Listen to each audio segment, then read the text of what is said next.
John McIntyre reined in his horse along the ridge above Cottonwood Creek, overlooking Paradise Valley below. The vista before him never failed to impress him, and this perfect fall day with its cloudless sky was no exception. He fished inside his leather vest pocket for a piece of paper and read it for the third time. "I need your help, John. After I left Paradise Valley, I received a letter from my sister, Rachel, that has me very disturbed. She is now working in a saloon called the Wild Horse as a dance hall girl. You have to get her out of that situation until I can return. I'm begging you, do what needs to be done. Horse tie her if you have to, and knowing her fiery disposition, you might have to. Get her out of there before it's too late to save her reputation. With all your connections, maybe you can find her a decent job. Your friend, Preston Matthews."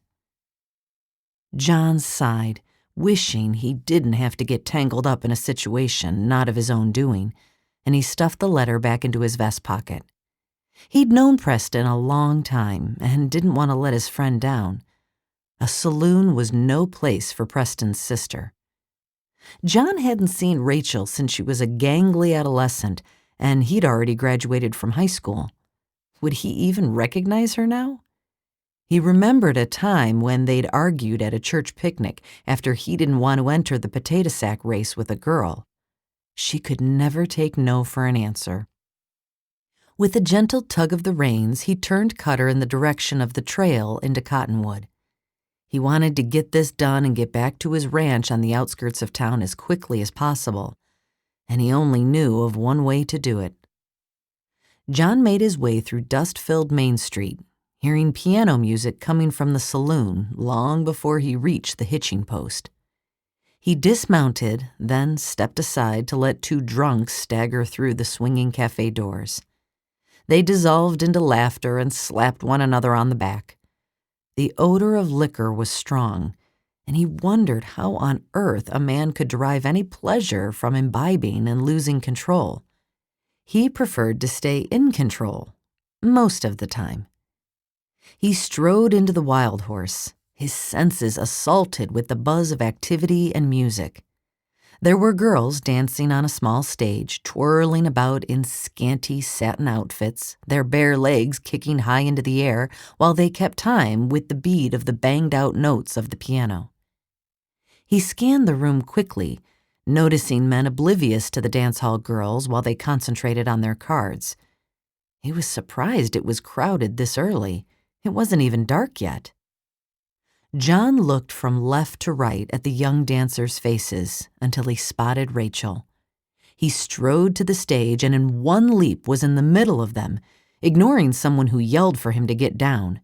After lifting a strawberry blonde off her feet, he moved down to the floor again. "What the devil do you think you're doing?" The young girl thrashed about and pushed against his chest. "Rachel, you need to come with me now," he ordered. "I'm not Rachel, you fool! Let go of me!" She twisted away. "I doubt Rachel's gonna let you manhandle her either." She giggled, covering her mouth in an attempt to hide the gap between her teeth. "Begging your pardon, ma'am," he said, stepping back before swinging his line of vision across the stage floor to peer at each painted face. Some of the ladies were still dancing, but one stopped, placing her hands on her hips and glaring at him. That's Rachel. In 2 strides, he was up the steps on the stage and lifting her unceremoniously to his shoulder, despite the pounding of her fists on his back and unintelligible mutters under her breath. The music stopped and the piano player stood up. "Where do you think you're going with Rachel?" "Move aside, man," he said, pushing his way through the crowd who stood by watching. "Don't get in the way of a lover's quarrel." "I ain't never seed you here afore," a snaggletooth patron sputtered. "Let me go, you brute!" the lady yelled, kicking her heels in the air. John ignored her protest, continuing on past the cafe doors and straight to his horse. He straddled Cutter and, holding tightly to Rachel, settled her on his saddle. One swift kick in the side of his horse and they galloped off, leaving bystanders in a cloud of thick dust.